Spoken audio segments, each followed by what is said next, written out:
So we have a bit more information on this upcoming Sandbox MMORPG called Dark and Light, also known as Savage Horizon.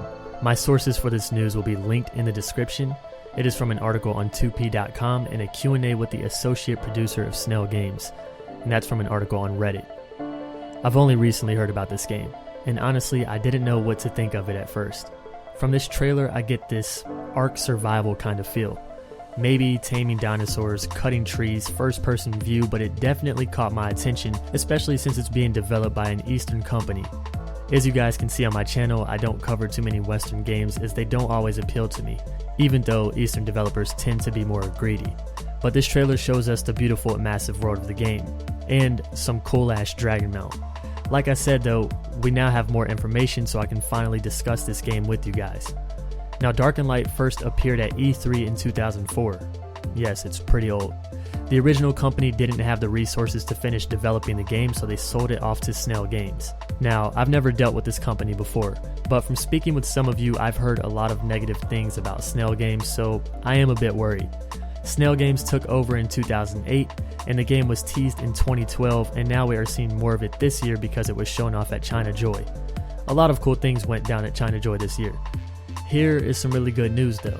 The game will be releasing later this year globally on Steam. Now, this makes me happy. First, I love games being released on Steam because I like to keep track of my hours and achievements if any.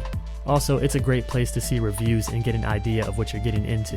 This game has also been brought back into the spotlight recently, and already we're getting a release date time frame which is pretty soon.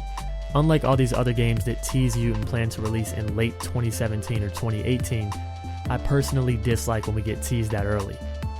Now let's discuss some of the features of Dark and Light.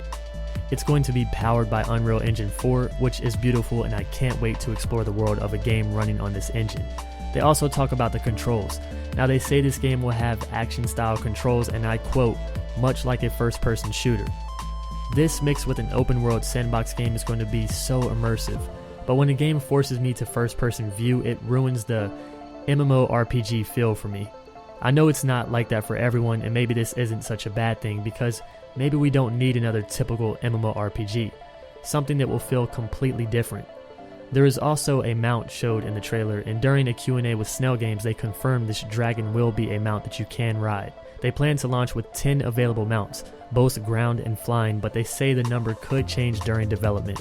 The game will also have 3 factions to choose from when creating your character. Each faction will have their own backstory, so maybe we will see a lore-heavy game, which would be nice to see again.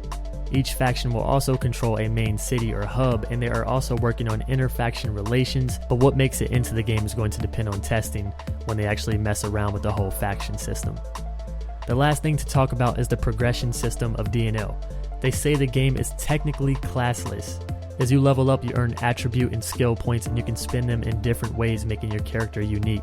Specializations will be important as well, especially for players who want to form alliances and build bases. So a lot still remains unknown, but this is something I've been thinking about covering. Again, I still kind of get that Ark survival vibe from this game, but maybe that will change once we see more gameplay. I'm really happy that this game will be launching on Steam, and I feel that it's going to be super immersive. I can't wait to hear more about this game, and when we get an update, maybe I'll cover it some more. So let me know what you guys think about Dark and Light. Does it sound interesting to you? Let me know in the comment section, and I'll catch you guys in the next video. See you soon, friends.